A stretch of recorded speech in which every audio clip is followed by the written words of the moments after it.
welcome to AD4TVRADIO News Update, coming to you live from Abuja, Nigeria's capital territory. I am George Wanguma. 22 new cases of COVID-19 were recorded in Nigeria on April 8th. The breakdown showed 15 in Lagos, 4 in the FCT, 2 in Bauchi, 1 in Edo State.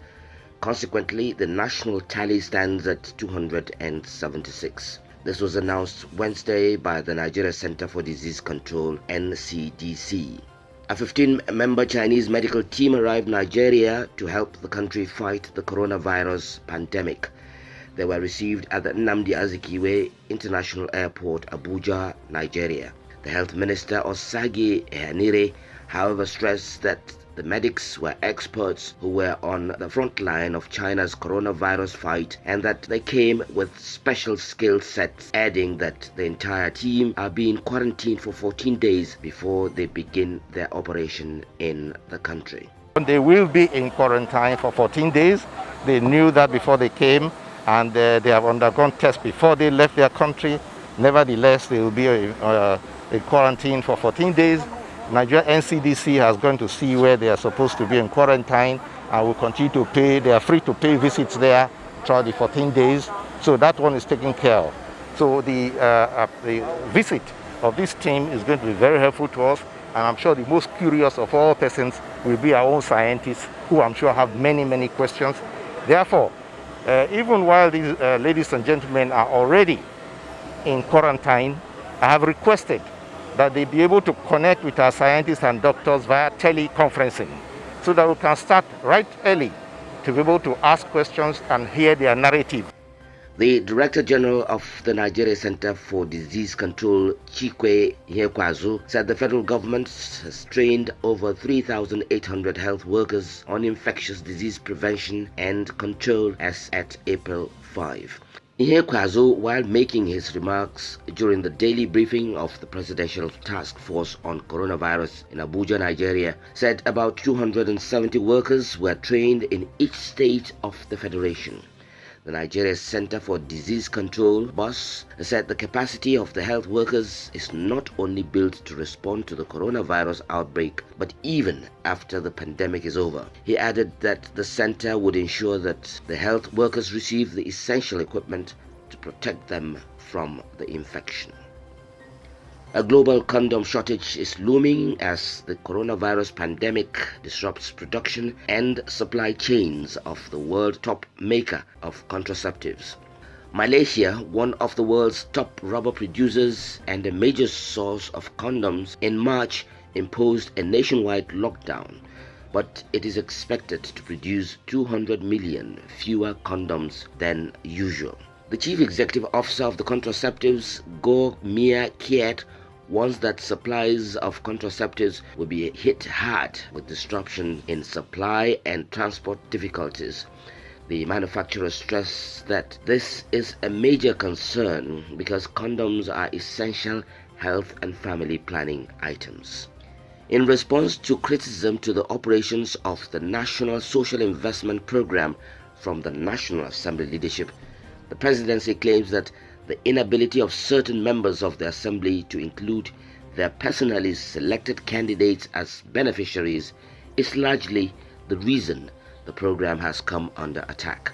The special advisor to the president on social investments, Hajia Mairam Uwais, in a statement, explained that politicizing the selection process as requested by the National Assembly according to the demands of the lawmakers would amount to a breach of financing agreement entered into with the World Bank. She added that the process for objective identification of poor and vulnerable households is as provided in the financing agreement signed between Nigeria and the World Bank, for which purpose the funds are being utilized. Senate President Ahmed Lawan and the Speaker of the House of Representatives, Femi Gbajabiamila, both recently questioned the implementation of the policy. A chief magistrate's court in Rivers State, Nigeria, has confined 10 passengers who flew into the Air Force Base in Port Harcourt, Rivers State, Nigeria, on board a Caverton Helicopters aircraft this Tuesday for allegedly contravening the executive order of Governor Nyesom Wike.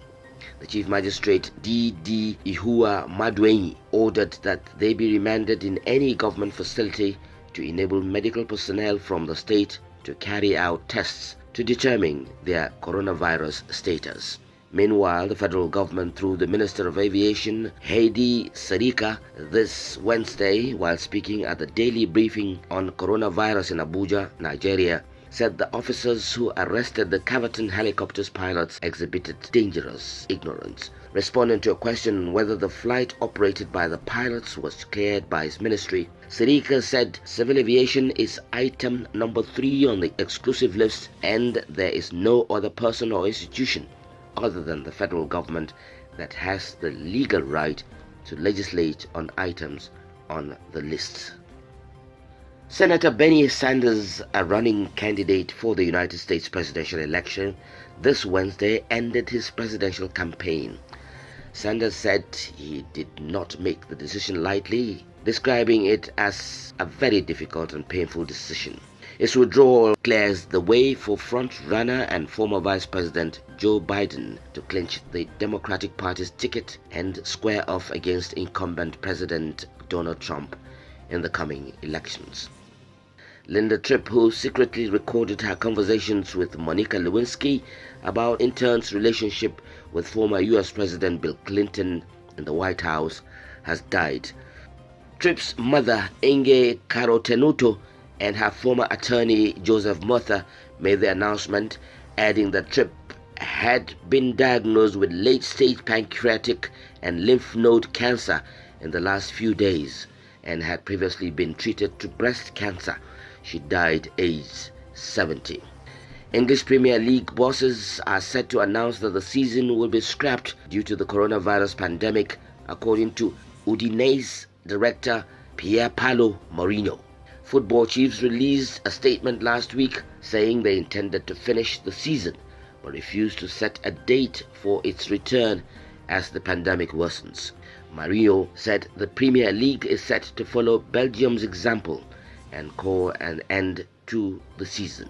That's it on AD4TV Radio News Update, coming to you live from Abuja, Nigeria's capital.